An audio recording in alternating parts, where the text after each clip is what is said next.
Nice floaty pull. Centered here to Bobby Lay. As we approach 5 seconds, a deep shot put up into space. Who wants it more? This one's still floating in the area. Holzmeyer going up, and he gets it! Holzmeyer calls game! Atlanta wins 19-18.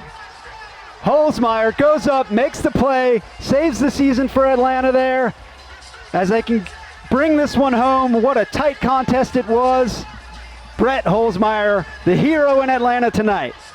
Brett Holzmeyer runs the A as we take a second look at this one. Welcome back. It's Swing Pass, second to last weekend of the regular season, all wrapped up, a handful of dramatic results in bag. Cameron Brock still on the road, coming back from one of those last second thrilling wins. Indy getting the 21-20 win in Pittsburgh, keeping their playoff hopes alive.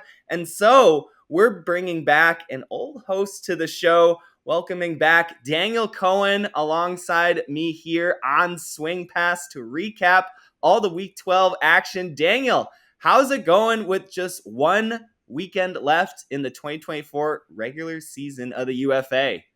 It's going great. Thanks for having me on. I'm honored to be back as a guest. I feel like we're definitely at the most exciting time of the season so far. I mean, so many great games this past weekend, but also coming into this final weekend of the season, I could not be more excited to finally get this whole playoff picture sorted out. It's been like so many weeks. We've just been kind of waiting for the results to trickle in for especially those last couple playoff spots in the Central, but also just the overall seeding around the league. I'm growing more and more impatient by the day, so excited to get things going this weekend. It's pretty crazy that for all of the drama throughout the league in Week 12 and us coming into the weekend with 10 playoff spots confirmed out of the 12 possible throughout the 4 divisions, that there's been nothing really settled from this past weekend, and it just carries over the tension and drama one more weekend into Week 13. And I'll just go ahead and say it, the most exciting end of regular season slate this league has ever seen. I mean, 3 of the 4 Divisional 1 seeds are up for grabs. We have a Madison versus Indianapolis do or die matchup between 2 of the oldest franchises in the league, and just so much uncertainty. You know, you've got Minnesota, who is the first team to clinch a 1 seed and a divisional championship home game. They've now lost 2 games in a row by 5+ goals in each of their matchups. So they're not entering the postseason in the right direction. You've got, the reigning champion New York on a 4-game win streak, looking like the hottest team in the league. You've got Atlanta barely surviving a winless Dallas team playing its second game in as many days to keep in the race for the 1 seed. The hustle, it felt like we're going to kind of cruise to that Week 13 matchup against Carolina that will decide a home game in the South Division, but almost getting tripped up by the Legion. Like, this, again, is just a season in which it feels like we don't really know up from down. We were almost going to do a segment in this episode later on about who's trending into the playoffs, but week to week, there's such variability. It's all over the place. And it's, I don't know if we get this amount of variability each season, like at some point in the season, but I do feel like as far as late season situations go, my head is the most all over the place that it's ever been for any past UFA season. I totally agree. Again, like, the East is a total melee of potential 1 seeds. There is a possibility in which New York still lands a 1 seed, which would just kind of be earth-shattering for how their season began. But it also looks like both Boston and DC have the inside track, and with the Glory and the Breeze, that would be a phenomenal get to avoid a first-round matchup, most likely against the 2-time reigning champion. There's so much to grip into, and we'll probably get to that later on in the episode. I wanted to start us recapping some of the action, most notably the last Super Series matchup of the 2024 calendar. New York going on the road to face Minnesota at TCO Stadium.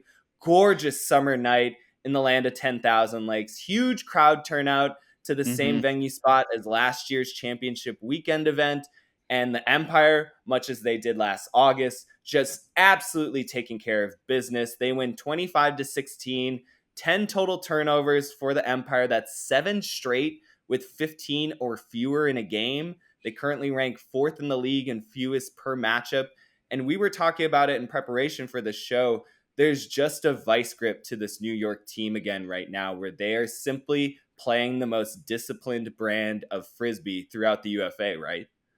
They're just rolling, and they're doing it in such a boring way. Like, watching their games, it's like, we were talking about this before the show, Minnesota's like throwing all these punches, they're like hucking like crazy in the first half, they're completing a lot of them and really out playmaking and like out highlighting the Empire. But every single possession, both offensively and defensively, their D-line was super solid in this game. They just convert. And you mentioned it before we started recording, they had 20 red zone opportunities in this game. They converted 17 of the 20 compared to just 9 trips to the red zone for Minnesota, just to show you that contrast of play styles. But New York is just so patient. It's so not fun to watch, but at the same time, just like the ultimate nerd in me and in a lot of us is really attracted to that like super low turnover, very patient play style. But they frustrate opponents with it. I would hate to go up against them and just get slowly demoralized throughout the game, which is what they've been doing really repeatedly this season. I think one of the most interesting things about the 2024 Empire versus the previous 2 iterations that won titles and went undefeated is that there's the obvious and discernible kind of lacking of top-end star power. There's still plenty of that. Don't get me wrong. It's just agreed. Just a few stars less bright than where we were used to seeing the Empire. We've talked about this ad nauseum. And yet, one of the things that they've kind of gained this year is their interchangeability of roles. I was actually listening to a little bit of an interview that Evan Lepler was having with head coach Anthony Nunez of New York. And because they experienced so much roster turnover, they had to, in the beginning of parts of the season when they were stuck in the mud so much, kind of figure out who plays where. And I think we saw a lot of constipation at that point in the season through the first 4 weeks or so of the Empire's schedule. But through all the growing pains of figuring out which lineups work together, they've now got the ability to do what they did against Minnesota, which is spell a thrower like Elliot Chartok onto the D-line to give an absolute fire starter in transition for any of the Empire's break opportunities.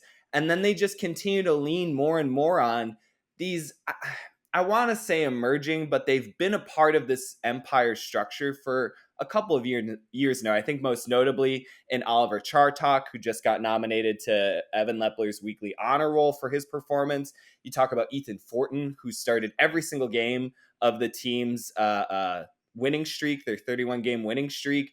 He isn't somebody who is celebrated a whole bunch on this team, and yet whenever he gets more on his plate to chew through, he just excels.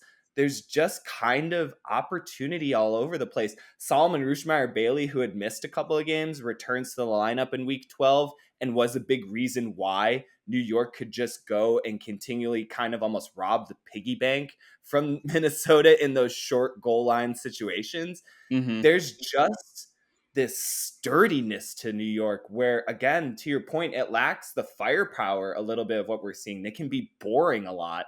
I remember talking extensively in the first few weeks with Cameron about just the lack of explosives for New York. But right now they have a good balance. They were 7 of 8 on Hucks against Minnesota. They take it where they need to, but they're just strong, man. One other guy I want to shout out, Angelo Olchese, playing on the D-line, was like by far the most solid QB1 I've seen in that role this season for them. And this is a team that had like, it was the John Randolph and Ben Katz show the past couple of years. Like you said, Elliot Chartok was crossing over. Ethan Fortin has done a great job in that role. But Ochese, 208 throwing yards against Minnesota. I think that's got to be a career high. Yeah, his previous career high was 90 back in 2021. So like a totally out of nowhere performance, but just like this super patient approach. And yeah, their D-line converted, I believe it was 69%, a nice 69% on the day. So I give a ton of credit to that unit, and yeah, they're getting production from all over the roster, and I think it's safe to say they are peaking at the right time, if there was any doubt before. Well, and to your point about John Randolph, he missed this game still with lingering concussion symptoms, I assume. Marquez Brownlee was a late scratch for this team due to the flu. And to your point, Olcheze, Elston, Sam Jonas, like they keep having these sort of back of end guys. Matt Labar came in against Salt Lake and was just fantastic. Every single time New York sort of nominates somebody to step up into a fill role, they're getting these just, to your point, fantastic performances. Yeah, and it just seems like they're not like they're getting it literally every week. Like there's no down week for this top to bottom roster. So yeah, I mean it's been one of the more interesting like trajectories to watch throughout the season, but I don't think there's a hotter team in the league right now than New York. On the flip side, Minnesota now experiencing back-to-back losses, 5 goals at home against Chicago just a week prior, and now 9 goals at home, admittedly not their normal confines at Seafoam Stadium, but against the reigning champions that the wind chill really wanted to take a piece out of, really felt like that was a matchup that they could secure. Turns out it's not. And so now you have a wind chill team that's 8-3. They've locked up the 1 seed, so there may have not been the kind of motivating factors that this Windshield team usually uses as kind of coal within the furnace. But still, this is a bit of a demoralizing win for the reigning division champions coming out of the Central. And you were mentioning that they had kind of all the highlights and the almost energy momentum in the first half. But as I was kind of talking to you before the show, it was sort of like an NBA team that hits a bunch of 3-pointers in the first half of a game and is just lights and fireworks show, but the other team is shooting like 70% and making tons of layups. That's Totally. how it's kind of felt now 2 straight weeks for opposing offenses against a Minnesota defense that we consider elite. And, they returned Dylan DeClerc in this matchup. He played almost a hybrid role on offense because of how much things kind of fell apart for the wind chill. But for the second straight week, this Minnesota defense has just kind of not been able to do anything against an opponent. They convert just 3 break opportunities for the second straight weekend. They get 5 total blocks. So in their past 2 games, they just have 11 in total. This is a perennially top-ranked team as far as takeaways. Are you worried about Minnesota? Are these just kind of warm-up games for a team that's already clinched further out than any other team? Like, what's kind of your reading on them right now? I'm concerned. I mean, yeah, defensively, of course, it's not great to allow a 74% O-line conversion rate to New York, but I'm kind of looking at their offense and just the approach they took with just going super huck heavy, and like even Matt Rader was airing out the disc just as a thrower. Like everyone was just kind of launching it downfield, and that is not at all the identity of this Minnesota team. I shouldn't say not at all. I mean, obviously Josh Klain has made a name for himself as one of the better deep throwers in the league, and Will Brandt has a cannon as well, but it's not like the ideal version of their offense. So when I see a team have that kind of performance and only convert 42% of their possessions, of course, against a good New York defense, but this late in the season, it's like, this is when you really want to be like fine tuning, getting all those pieces in place. Like I remember last year, I feel like their offense was really hitting their stride down the stretch into the playoffs. I feel like they had like a string of games where they were converting 60% or better, and there wasn't much concern there because they kind of had it all figured out. Now I'm just like, I mean, it seemed like they had it all figured out when Will Brandt came back and was really seamlessly slotting in with Josh Klain. And Gordon Larson, by the way, has been fantastic. He did have a great game. But yeah, it's more of just like, I'm questioning the identity of this offense, and I don't know if they feel good about where they're at heading into the postseason here. Well, and it had to be such an overcorrection from their performance in week 11 at home against Chicago when they just attempted 6 total hucks and completed 3 of them. Then they go out against New York. And I think if I were to intuit correctly, they were a little bit worried about giving up short field turnovers against the New York defense as Salt Lake did, and just conceding a bunch of quick breaks to the Empire. And so they went kind of the opposite way and attempted 17 deep balls, converted on just 8 of them, 47%, 9 huck turnovers alone to go with 20 total on the game. It's just, to your point, I understand wanting to punch out from your own end zone and getting New York's defense to have to work the whole field. But as we saw so many times from the Empire defense, they easily handled big gainers in transition and kind of ran on the Minnesota O-line defense a number of times. Like, one of the things that I'm a little concerned with Minnesota's offense in general isn't just maybe their approach, but the fact that they don't really put up much of a fight in coverage once they do turn it. Yeah, no, I mean, that's totally fair. And it seems like they should have guys at times that can step up and earn the disc back for them. Like Quinn Snyder spent some time playing defense. Obviously, whenever Bevon is on the field, he could go either way. DeClerc, like you mentioned, was playing O-line minutes. I mean, I don't know. Yeah, I don't know what it is. I don't know if it's just like an overall mindset thing or if it was like demoralizing the amount of huck turnovers they were having, and then New York just continually having these very patient D-line possessions. I mean, it just wears you down over the course of a game, but I agree with you. I didn't really see much of that defensive intensity on either side of the disc for Minnesota. Well, and the other thing that's really bothersome too is that you mentioned New York was 11 of 16 on break opportunities. They got that many break scores on just 5 total takeaways against Minnesota. So a lot of self-inflicted wounds for the home team. Again, New York wins their 4th straight. They now get set to host DC in an all-important, absolutely most hyped level, 11 out of 10 game we can have coming this Saturday in the game of the week, Empire versus Breeze, for the potential not only chance to host an opening round playoff matchup, but for both teams potentially to take the overall 1 seed within the league's toughest division. That is going to be so much fun to watch. There's a handful of those games. We're going to kind of transition into the Central Division now, talking about the other big game last Friday night. Madison getting an 8-goal win at home, 21-13 over visiting Chicago. Both teams entered 6-4. Radicals come out with the win. They improved to 7-4 and now have a do or die matchup coming this Friday, again at home against Indianapolis, who's coming off of their own dramatic win. Chicago, with the loss, tumbles to 6-5. Madison commits just 8 total turnovers, ties a franchise record for fewest in a game set back in April of 2019 against Pittsburgh. Radicals were also 11 of 13 on break opportunities against the Union. Again, this is a Chicago team coming off of a performance where they scored 25 goals on the road against Minnesota. I knew New York kind of made that a little less impressive this past week, but Union had their best performance of the year just 1 week prior, and then kind of fall apart in Madison. I guess, what is your take on the Union now, and where do you see this Radicals team who feels like they have all the momentum in the world, and yet if they lose this upcoming game, they're out of the playoffs?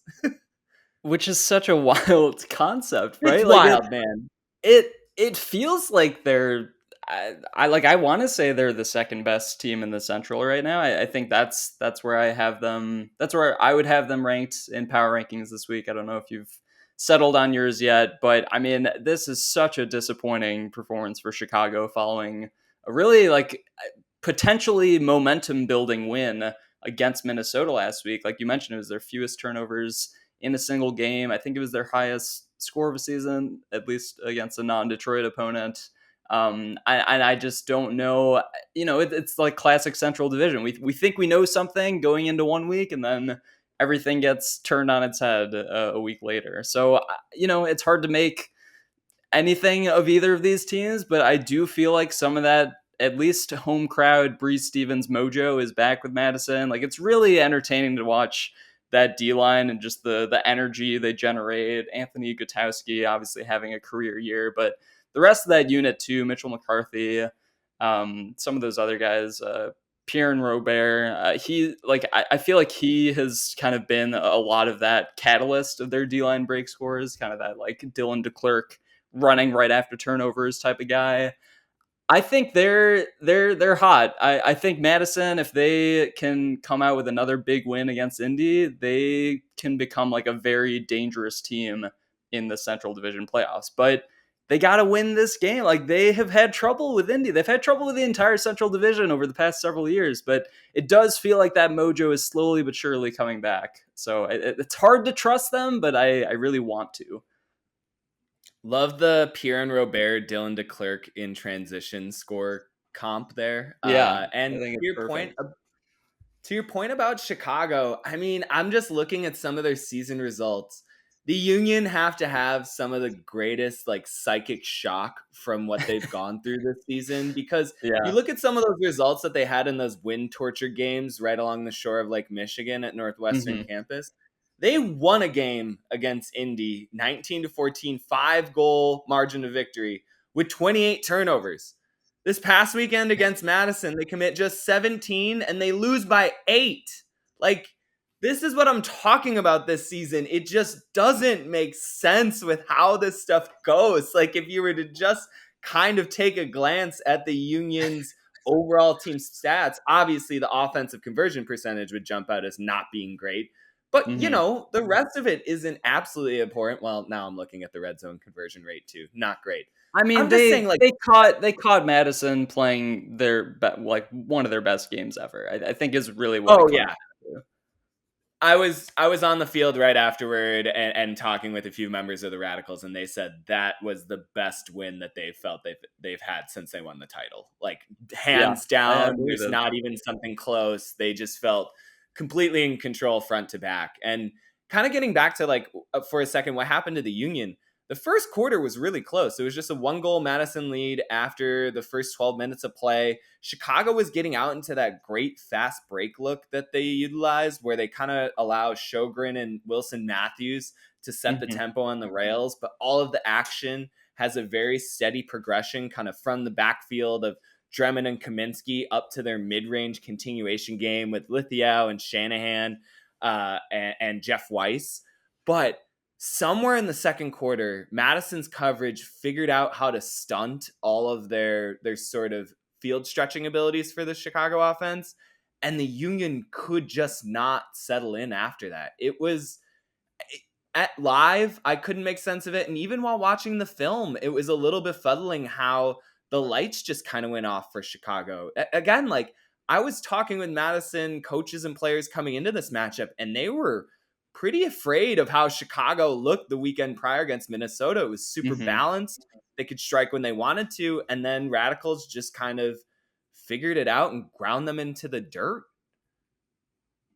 What do you think? Switching gears a little bit, what do you think about? Is this a coincidence that Kai Marcus was inactive for Madison's lowest turnover game ever? What do you I make of the was Kai Marcus absence? So I was actually talking about this with Madison's coach, Tim DeBile, and this is one of the lowest turnover years in the team's history. They have a couple of outliers. They had the game at hold on one second. They had the game at Detroit where they had 32 turnovers, but it was raining and windy. It was like a maelstrom out there. Yeah. But other than that, I mean, they just have 2 games with 20 or more. One of them was at Minnesota a couple weekends ago, where Radicals always kind of let the wheels come off a little bit. But to your point about Kai Marcus's absence, he's actually helped kind of galvanize less turnovers elsewhere. Because one of Mm-hmm. the things that I think Madison has struggled with the past couple of seasons isn't necessarily just one turnover. It's a handful of people maybe overextending themselves to put a disc that is a little bit out of their reach.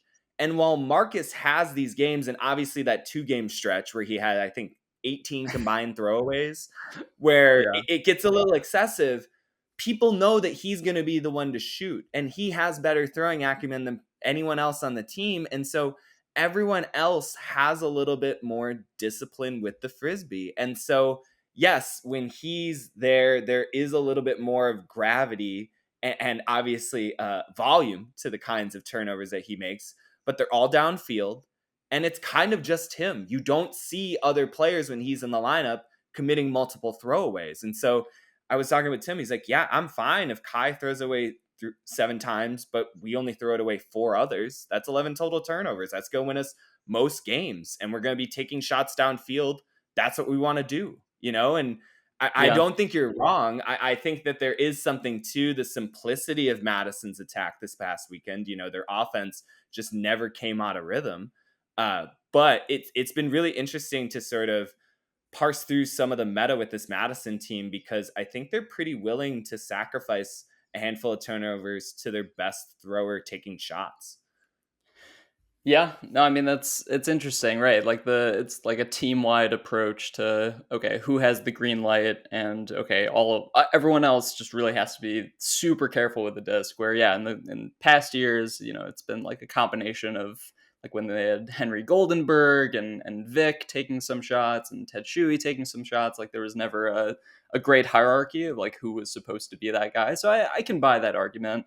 I think one of my bigger takeaways with Madison this week was because of the Marcus absence coming into the weekend, and given that Chicago was coming off that big win over Minnesota, I think I ultimately picked in my head the Radicals winning by like a goal just because of the home field advantage. But what worried me was like the idea of this offense that seemed so built around Kai Marcus. Like, okay, what do they do when they remove kind of the central piece? Can they adapt around that?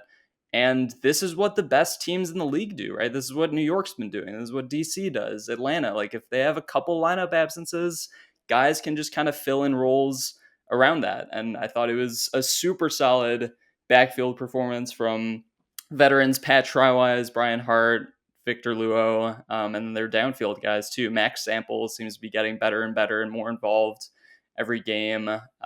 Jack Nelson continues to be like a very, very solid cutter for that O-line. So I'm just kind of impressed with the overall. Feels like the floor of this team is visibly getting higher every single week. And then obviously Gutowski right now, who sits second in the league overall in goals and just has He's added unstoppable right now. It's insane, man. I mean, he's always had the speed, but he's clearly added even an additional gear this year after hitting the weights in the offseason. I think he's still got 1 more year left in college.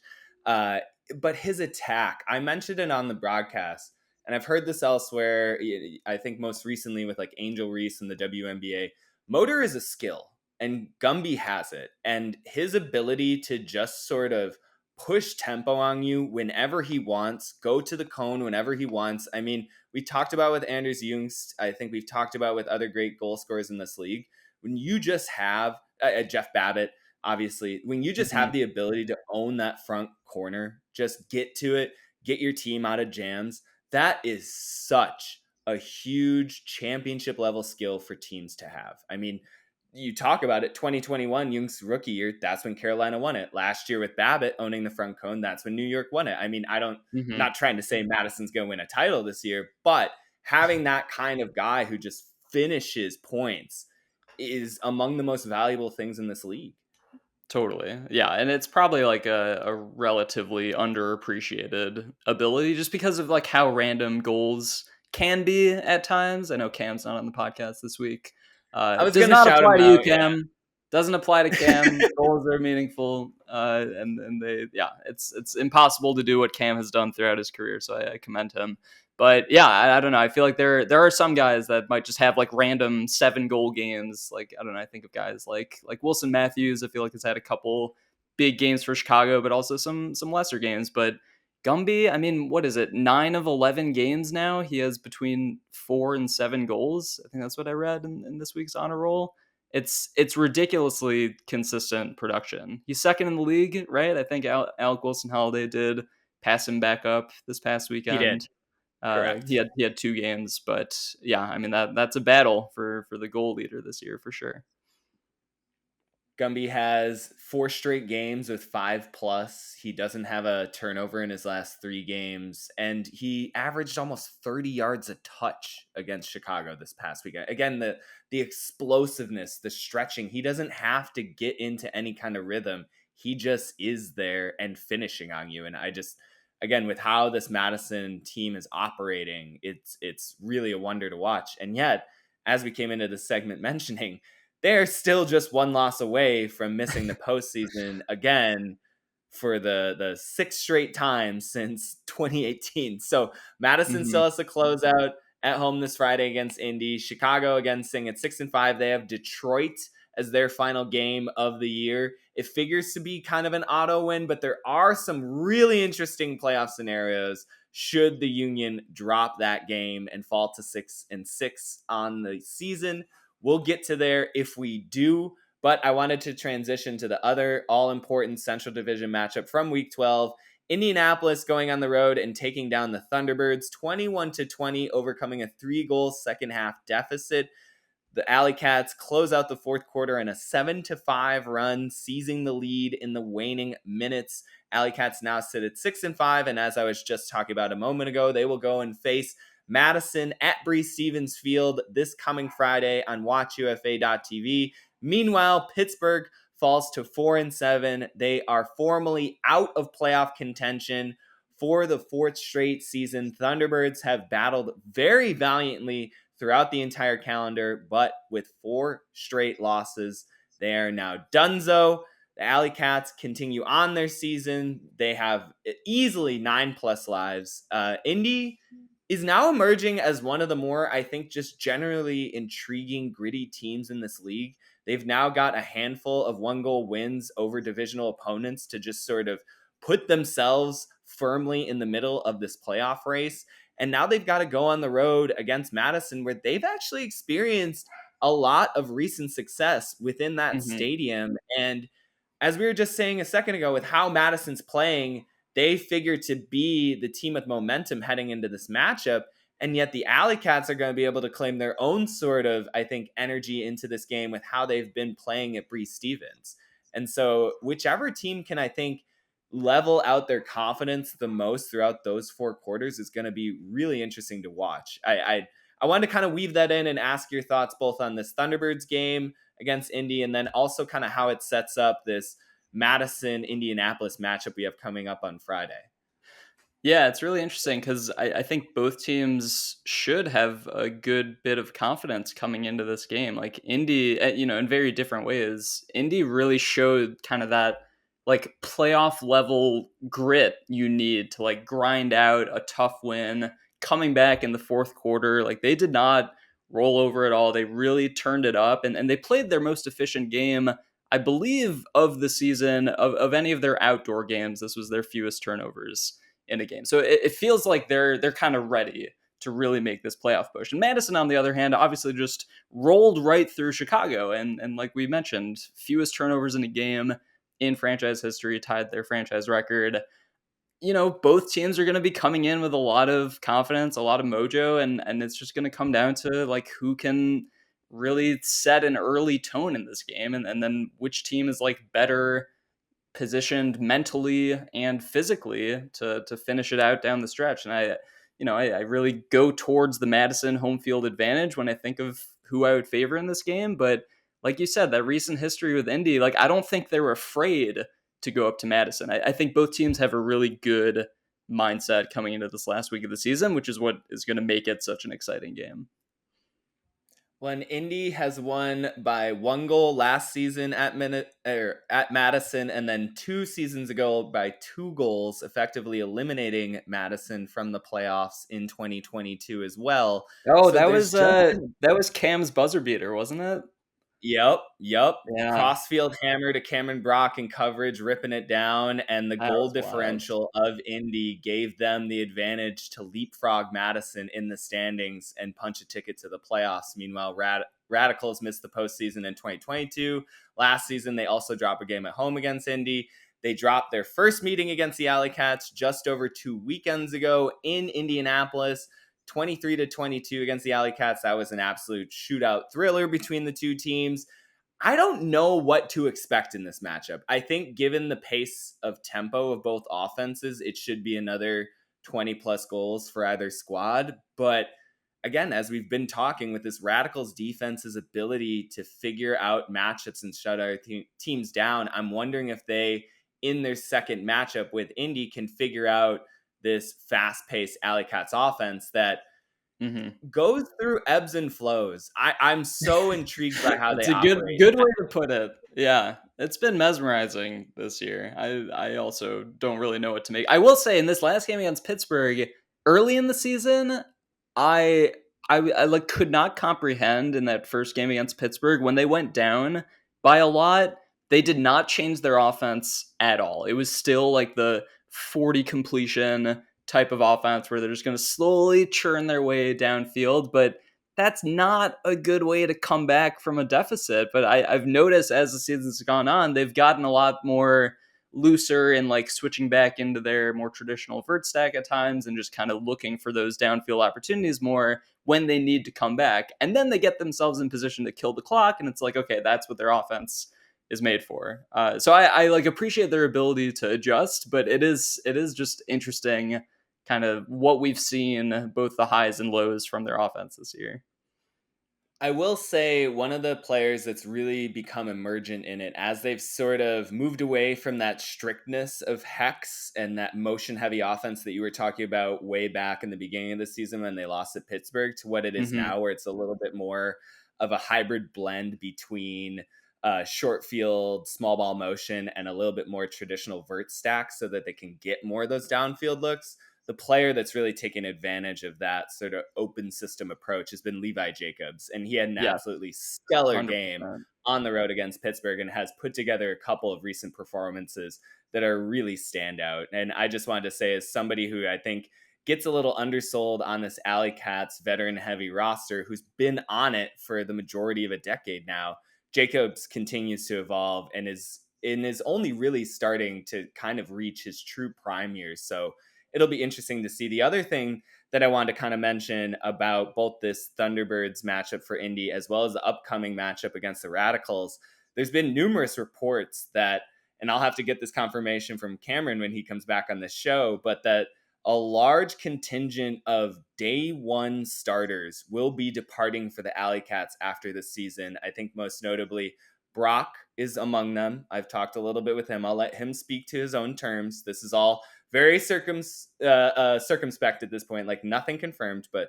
Brock, Rick Gross, Nick Hutton, Travis Carpenter are all rumored maybe not be returning to the Alley Cats after this season. Again, those are four of the individuals with the most games played in this entire association's history. And so how this team kind of handles both the playoff expectations as well as the emotional intensity that I'm sure will come about in this next matchup, if not their playoff game, if they make it that far, Indy just has, I think, a little bit more in the bag. And on the flip side, I think Madison has some aspects of that too. You know, they've been plugging in a variety of veterans who have kind of come and gone from the team. You talk about Shrywise, Andrew Meshnick, Josh Wilson. You always kind of wonder when will be their last season. Brian Hart has come back and forth to this team several times. So it'll be really interesting to see how each of the teams handle their legacies going into Friday night's matchup. I think that that's going to be a big undercurrent that we obviously can't sit here and analyze, but will be a big motivating factor for both the squads. Yeah, for sure. Levi Jacobs, actually, according to Evan Lepler's honor roll, he is also planning to retire at the end of the season. Yeah, I mean, it's going to be a completely different era in Indy if that entire group goes very, very visibly. And so who knows if this is the last hurrah. I'm sure I'll get a lot more from Cameron when he returns to the show. And I'm sure he'll obviously give his kind of old man Cam take on the doubleheader this past weekend, as well as what he expects heading up to Breeze. I know, to your point about Indy probably possessing a good amount of confidence heading into this matchup, they do. It's something that Cameron has talked about. Like, they feel comfortable having played in Madison so many times over the years and having gotten over that hump in 2019 where they won their first game in that stadium after losing, I think it was like 15 straight at Madison. But that game will take place on Friday. I wanted to spend the last little chunk of this episode talking about and sort of starting the preview for this final regular season weekend slate, which is just going to determine pretty much everything that we have set going forward over the last 6 or so weeks as we get prepped for championship weekend on August 23rd and 24th. So in this final playoff push, with just one weekend remaining, what is your biggest deal? Which team do you think can kind of grasp the most from a win in week 13? I mean, there's so many good games, so it's so hard to pick just one team. But I keep coming back to the Seattle Salt Lake game, and if Seattle can pull out this win at Salt Lake and host a home playoff game and the first round bye, like, I mean, let's call it what it is. They have had one of the easiest schedules in the entire league this year. Looking back at my strength of schedule rankings from before the season, we had them ranked at 21st of 24 teams as far as toughest schedule goes. So the fourth easiest.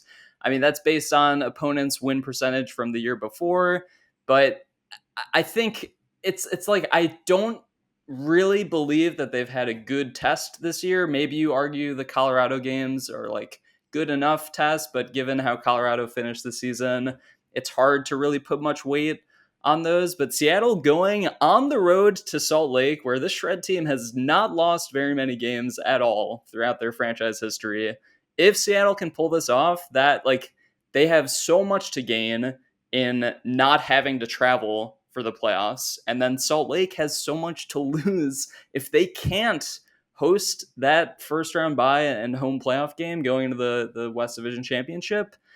I'm worried a lot for Salt Lake. And this is a team we've viewed as a championship contender really from the start of the season. So the fact that Seattle could really upend their season and really like make a quick name for themselves after so many losing seasons in a row, I think that would just be the nail in the coffin for this UFA season for me.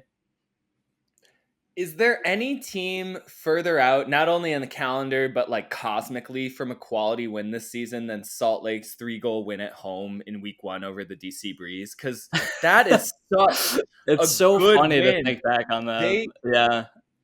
Like Salt Lake took it to the Breeze, and if you were to put those teams together right now, I don't know how many scenarios out of 100 I would choose the Shred against this current iteration of the Breeze. And so, yeah, I totally hear you on this front of if Seattle can somehow win this game this weekend and then get the West Division Championship game at Memorial Stadium, it will just I talk about Wild Wild West. Like, this will be the greatest mayhem season of that, beyond comprehension.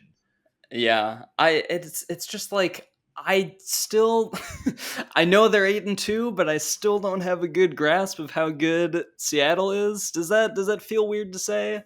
I mean, no, because I don't have a grasp on how any of these teams are. Atlanta almost lost to Dallas. I know they were down a bunch of starters, but I didn't expect to have to come down to a Holzmeier Hail Mary in order for Atlanta to not have to face a must-win this next weekend against Carolina. You know, like they lose that game against the Legion. They almost just fumbled away their 1 seed. And so I hear you about Seattle, but now I go back to Atlanta and how they were big brothered a little bit in the beginning of the season by Carolina, as has historically happened between the Hustle and the Flyers. But obviously the Hustle looked like the best team in the league overall over the past month plus. And so I think whoever gets that all-important 1 seed, and again, having to miss a first-round matchup against a team that hasn't shown us much this season in the Austin Soul, but can ignite seemingly at command. If there's a microwave team in this league, it figures to be the Soul. So I think about that Atlanta team as being a big deal and getting a win this weekend against the Flyers and getting to host that South Division Championship game. I think about Boston and them summiting the East Division, just kind of similar to Seattle, not really within the realm of conception. Even after the Babbitt signing, I don't think anyone considered that this Glory team, maybe outside of their own locker room, would come together this quickly and be so formidable, especially in close matchups, kind of like we were talking about Indy. Like, this Boston team's ability to finish and close out is as good as any team in the league. And then there's also this Madison Indy game where if one team wins, they're in and the other team goes home. So I don't know what's the biggest deal, man. Like, I'm going to go with Boston. I think it's Boston a little bit. That's fair. It's a new era. It's a new era for them. Like, this would be a defining moment. obviously. Well, and I think it would have been different had New York continued to stumble, and if DC didn't just absolutely wipe the floor with Carolina 2 weeks ago, where it would be like, okay, Boston is taking advantage of a down season in the East. But that's not what's happening at all. Like No. these are 3 of the top 4 teams in the league right now. Yeah, no doubt. And right, if Boston can somehow emerge past that, I mean, I do think like no East team is going to want to play 2 playoff games against these other 2 teams, right? Like it is a huge deal who gets the 1 seed, and Boston just has to go out and like roll through Toronto and Montreal in Canada, which is way easier said than done. And so if they can do that, I think they really will have earned that top spot in the East. Do you think there's any division where a team like Austin last year prevails? And I wonder this specifically about the East, where they get almost a warm-up game and the host team in the divisional title game is a little bit rusty, for lack of a better way of putting it, having the bye round. Do you think that could happen in the East, or do you just think it's going to be too much of a bloodbath and teams will just be too worn out after that matchup?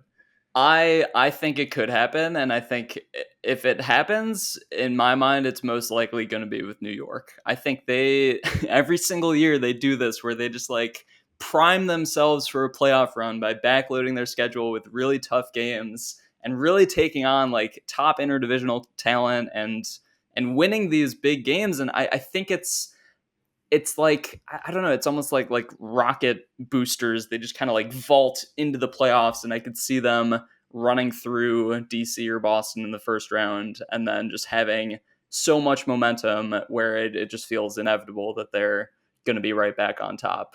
So I see it for New York if they are in the 2 or the 3 seed, which seems decently likely at this point. Boston or DC, on the other hand, it's hard to imagine those teams winning back-to-back games against DC, Boston, or New York, even though we saw Boston do it earlier this season. So it's not out of the realm of possibility.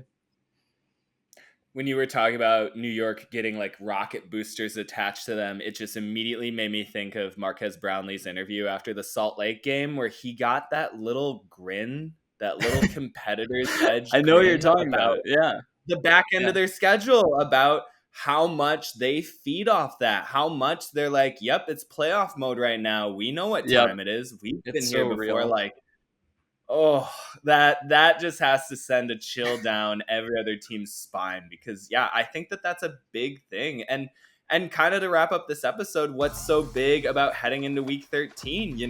This is basically almost like a de facto playoff round for a lot of these teams. And so it's going to be really interesting to not only see the results coming up, but how all of that will manifest as we actually move into the postseason, because as we've stated continually throughout this episode, there is just 1 weekend remaining in the 2024 UFA regular season calendar. But that will do it for this episode of Swing Pass. Daniel, thank you so much for coming on and spelling out Cam. Thanks for having me. You will be back.